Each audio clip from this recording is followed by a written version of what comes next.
Hello, my name is Janae Daniels, and welcome to the School to Homeschool podcast. I'm a wife, a mother of 6, and a former middle school teacher turned homeschool mom. Now, when I pulled my kids, 2 of them were about to go into high school. I had a couple adult kids, I had some little kids, and 2 were about to go into high school. And I'm telling you, my friends, I was scared to death. Now, 4 years later, it's not so scary, and I'm here to help you leave the school system and take the hearts and minds of your children back. You don't have to walk this alone. I'm here to walk it with you. So, welcome to School to Homeschool.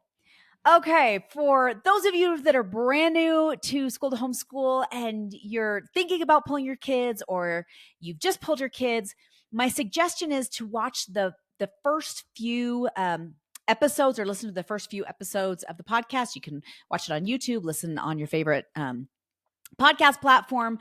And I go over exactly how to homeschool from like pulling the kids and the laws and all of the stuff that it entails at the very beginning, as well as some as mindset stuff and a little bit about the history of our education system, because that becomes very, very important, or at least it was for me.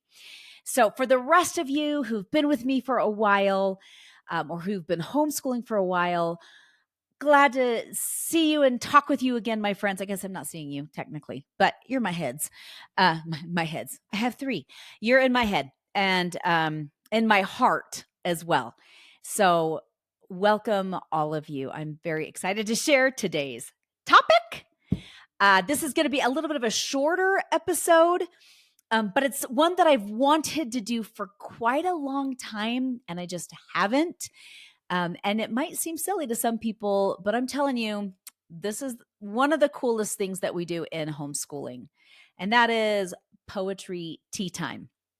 Now, disclaimer, I didn't invent poetry tea time. No. That was invented by the fabulous Julie Bogart, who was on the podcast several months ago. So you can listen to her episode. She is full of amazing wisdom, and her kids are all grown completely. And she was homeschooling back in the day when homeschooling wasn't a thing, and literally all she had was a Family Fun magazine in the library. So anyway, that's where I get this idea of poetry tea time. You can find more information about her stuff and her writing program at thebravewriter.com, which I'll put that in the show notes. So I do want to give credit to where credit is due. So one thing about the homeschooling world that enchanted me was that, like, when I started homeschooling and I went through the whole adjustment process, and it's a long process, and we were deschooling and all of that good stuff, I did find little bits and pieces of things that created magic and enchantment in my homeschooling journey. And by the way, I love the word enchantment and magic and surprise and wonder. And, that's, it fills my soul with joy. But I discovered that there were certain things that we could do that invite enchantment and surprise and wonder into our homeschooling world. And oftentimes I'll tell people, I'm like, homeschooling can be really magical. I mean, it's not always magical. There's those days that you're like, okay, we're on Survivor and someone's going to be voted off the island and it's not going to be me. Right. But I've told people, I'm like, you don't understand, the homeschooling world is like a Harry Potter world that the rest of the world doesn't know about. And they know about all these cool, fun things that the rest of the world doesn't even think about. And such is the case with poetry tea time. Yet everybody that I have introduced to poetry tea time, thank you, Julie Bogart, for introducing me, has been absolutely delighted by it. Every person. Even a few weeks ago. And today I want to talk to you about, how do you do a poetry tea time? And I'm telling you, it doesn't matter if you've got teenage boys doing it. They will love it. And we'll talk about the elements that invite wonder and surprise, even to teenage boys who are obnoxious, because we've had some public school boys who have joined us and they loved it. And they were like the cool kids at their school. So anyway, a few weeks ago, I decided that I wanted to host a poetry tea time for some ladies at church. And so I created a little invitation. And normally we don't do an invitation when it's just home, here at home with my kids. But in this case, I created an invitation, and we have some scrub oak in our backyard, and we cleared it out after years of living here. And it's got some stones that are flat out there. And I'm like, oh my gosh, this is a little enchanted part of our backyard that we have never used because it was overgrown. But there was like there's like a canopy in the scrub oak. And so I put a couple long tables out there, put some tablecloths on, and I like to arrange flowers. I'm not great, but I like to arrange them. So I picked up some flowers at the grocery store and did some cute little arrangements, put them on the table, and invited a bunch of ladies at church to come. And it was, and I said, we're doing this poetry tea time. Come. If you don't like tea, that's fine. You could have hot chocolate or lemonade. We'll have all of it there. And everybody bring a little snack to snack on. And I brought out all of my poetry books, and I put them around, and I laid them around. And I've got everything from Shel Silverstein books to Robert Frost, and then, fun children's garden verses. Like I've got a whole bunch of different poetry books, like a lot. Over the last 4 years, I've collected a lot of poetry books. Put them out. I told people you're welcome to bring your own poem, or you can have, just use one of our poems, and you can choose. It's fine. Just bring a little snack to share and a poem, or just use one of our poems. So y'all, it was absolutely magical. So I went to Goodwill, and I actually don't like tea. If we're going to be completely honest, I think it tastes like brown dirt water. But I like the idea of tea. You know what I mean? I guess sometimes I can do peppermint, like an herbal peppermint tea I'm fine with, but mostly I think it tastes like brown dirt water. Same with my kids. So we usually do like hot chocolate or lemonade. But I had all these different packets of tea that I had gotten just from the grocery store. And they were just like the, just some of the inexpensive teas. And I went to Goodwill. I bought all of these teacups and saucers, and they, some of them were mismatched. And I had bought a couple teapots again from Goodwill. And I spent like a couple dollars per cup and saucer, and cleaned them up and took off the price tags and washed everything. And I found a couple really pretty teapots at Goodwill. And I've been collecting teacups and saucers for a few years now.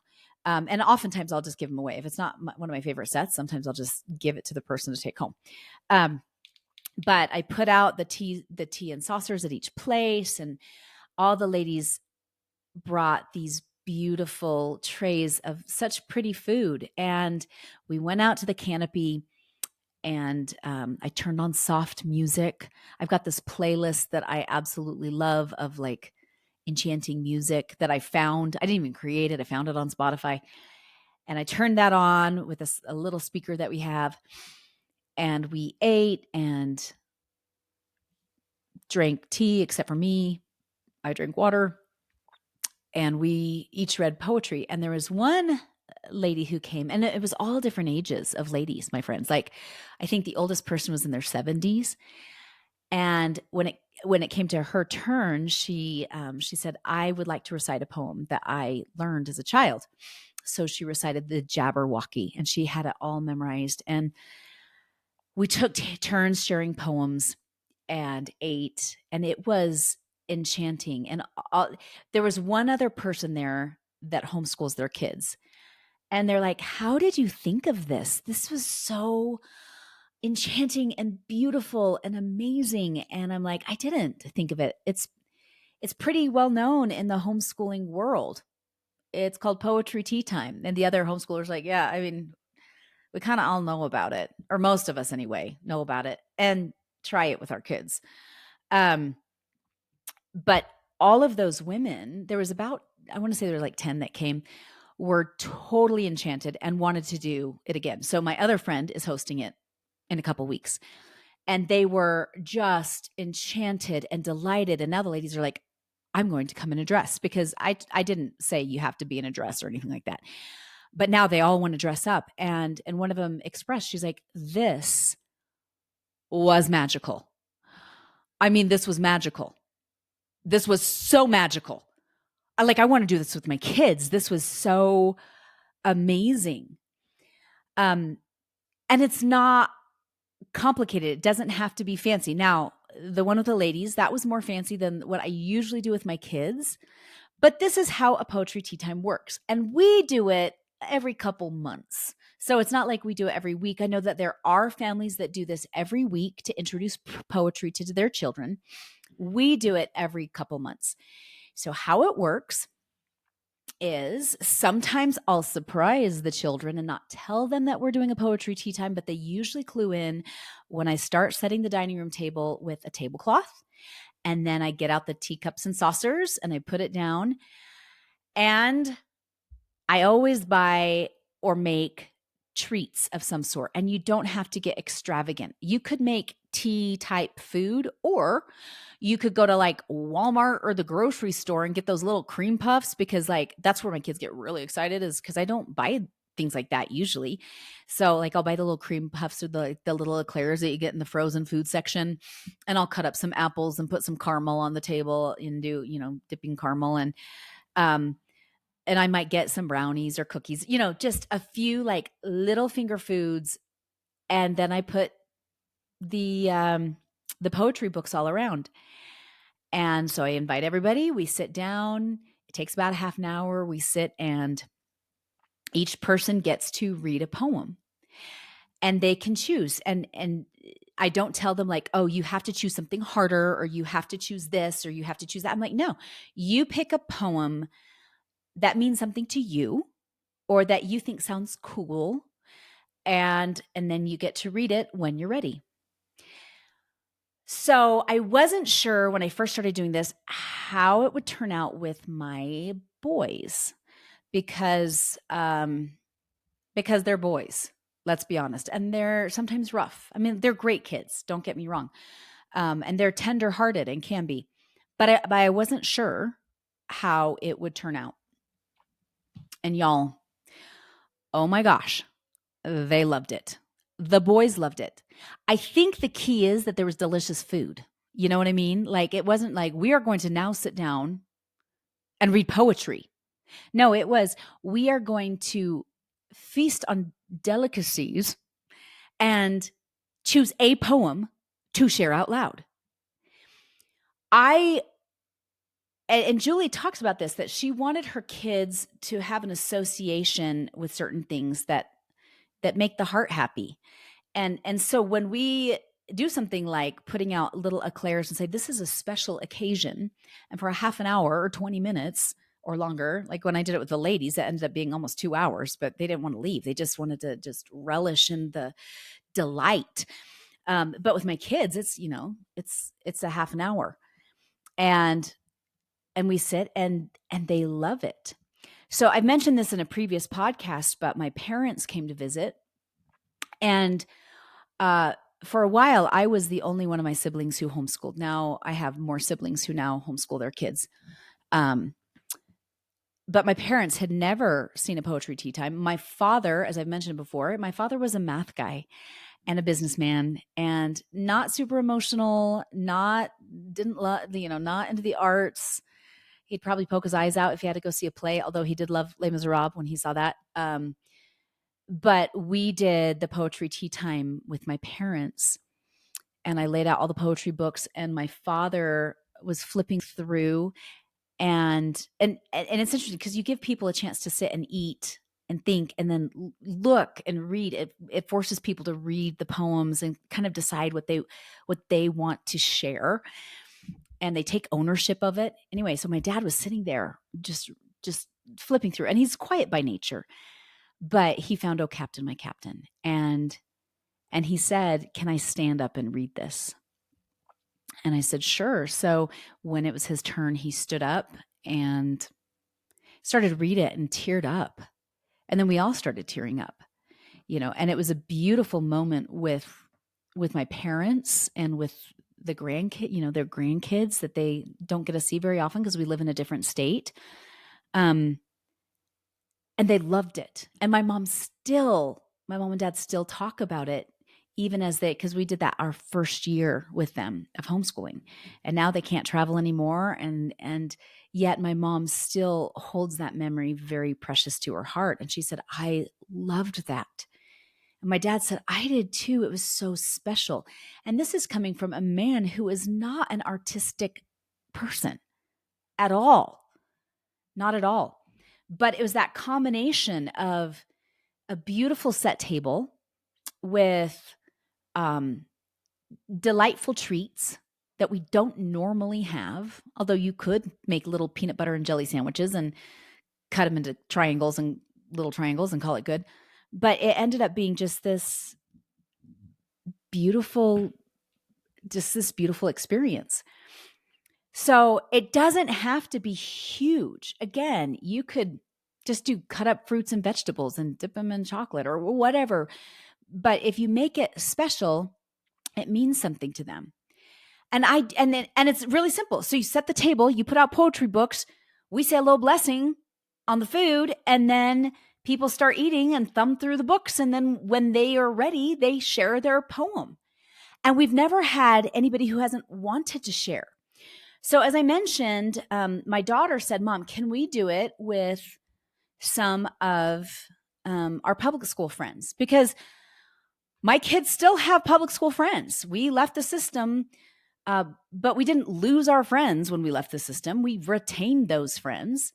They've since made other friends. They have all sorts of different friends, over the years, and they have homeschool friends. And we've done it with other homeschool kids who already know about it and who love it. But that's when I said, sure, you could do it with the public school friends. So we found out what time lunch was. We live very close to the school. We live across the street from the school. And invited those friends and randomly invited some boys that we knew that my kids were friends with and they go to church with us. And so even though they didn't run in the same circle at school, we see them at church. We invited some of these kids and we actually made lunchy type foods because we knew it was their lunch break. And so I made the little bruschetta. I don't know how to officially say it. I should probably look it up, but I made bruschetta and some finger type foods that would be filling enough for them for lunch. And they came over and one of the girls called right before and she said, can I bring some extra friends? And we said, sure. So she ended up bringing 2 or 3 extra friends. I had met one of them before, but the others I hadn't met before.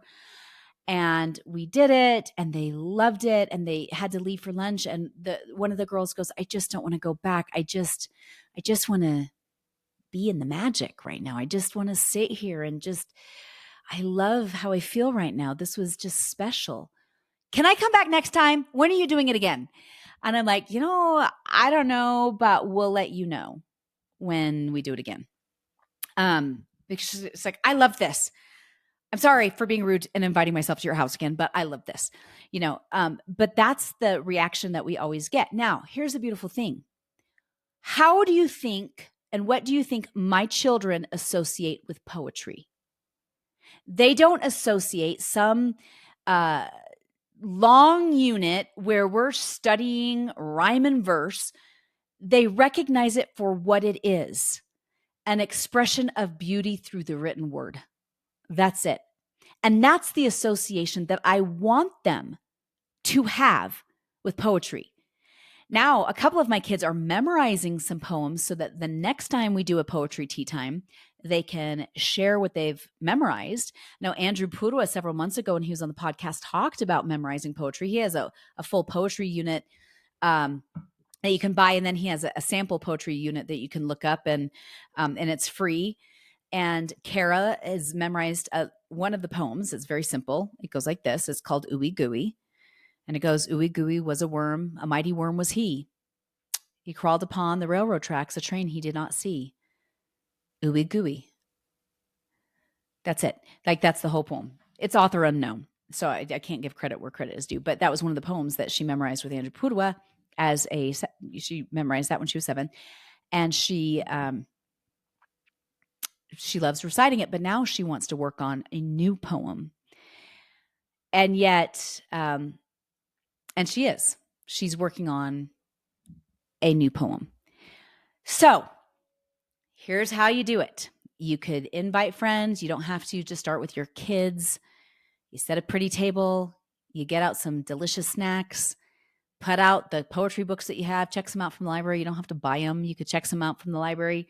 It could be Shel Silverstein. It could be Robert Frost. It could be Lord Byron. It doesn't really matter. It could be contemporary poets, and there's some beautiful contemporary poetry. And you eat and drink some tea or hot chocolate or lemonade or water or milk. It doesn't really matter. And you read poetry together, and that's it. That's poetry tea time. And I'm telling you, my friends, it's magical. It's totally, totally magical. So you want to add a little bit of spice and surprise to your homeschool? Try out a poetry tea time with your kids. I guarantee they're going to like it. And by the way, like I said, those public school boys that came loved it because they got fed. Like, right, most boys think with their stomachs anyway. Well, amongst other things. But they love it because they get to eat and then they share a poem. Now, the interesting thing is, one of the boys that has come to our poetry tea time, who is public schooled, struggles with reading, right? He's dyslexic. It's a sore spot for him. And he looked around, and watching him, he looked around at all the different books, and he found one that he felt comfortable with. And then he looked at the different poems, and I was watching him. He didn't realize I was watching. I was trying to be inconspicuous. And here he is, a 15-year-old, smart kid, right? But I happen to know about him that he struggles reading. Other people don't know that. And yet he found a poem, and the confidence that he felt when he read through the poem a few times, and he's like, I am ready to share my poem. And it was a simple children's poem, and everyone clapped after because we, thank you for sharing the poem. And I watched light go into his eyes. And he got this big smile, and he's like, thank you. Thank you, everybody. That's my poem. It's just one of those things that brings light to people's eyes. Side note, there is this TED Talk, speaking of light in people's eyes, where, and I'll actually put a link to it because it's a really good one. Actually, my son Jacob's watched it like 3 or 4 times. It's a composer that talks about classical music, but he's really funny. And one of the last things he says is that he doesn't want to ever be the kind of person that causes light to go out of people's eyes. He wants to be one of those people that lights the flame, right? As we're homeschooling, that's what we want to do, is we want to light a flame of a desire for learning, and we want to light up their eyes, not blow the flame out. And I feel like sometimes when we become too dogmatic in our approach, when we become too school-esque in our approach to learning actually ceases to happen, and it causes light to go out of these children's eyes. And our goal as moms, not that we're always going to be perfect at it, not that we're never going to yell at our kids, because heaven forbid we will, and they're going to be turkeys sometimes. But our goal should be to light the flame within them, light the flame in their eyes. And so when we can introduce little magical elements into our homeschooling, not that it's going to be all the time, 100% of the time, and everything's going to be roses and rainbows and sparkly, unicorns. But the moments that we can become the moments that really, really matter. And so I want to do a few of these podcasts, and they'll be sprinkled throughout the interviews and such, where we talk about other little things that you can do to add magic to your homeschooling and to add enchantment into your homeschooling, because that's what makes it beautiful. That's what lights the flames. So with that, go and do a poetry tea time. Do it secretly. Don't tell the kids what you're doing. Let them just be surprised. And see what happens. Again, I'm telling you, those little frozen eclairs, kids love those. Put them on a pretty plate. Don't put them like make it look pretty. And it doesn't have to be super fancy, but like put a tablecloth on. I'm telling you. Whew. Add some enchantment and wonder. That's how you do it. Who knew a tablecloth and some teacups and some delicious food could do such wonder? But I'm telling you, it can. So with that, y'all have a wonderful day. You're doing better than you think you are. You got this, mamas and papas. We'll talk next week. If you enjoyed this today, please like and subscribe. You could also join our private Facebook group at School to Homeschool or sign up for our newsletter at www.schooltohomeschool. Have a great day.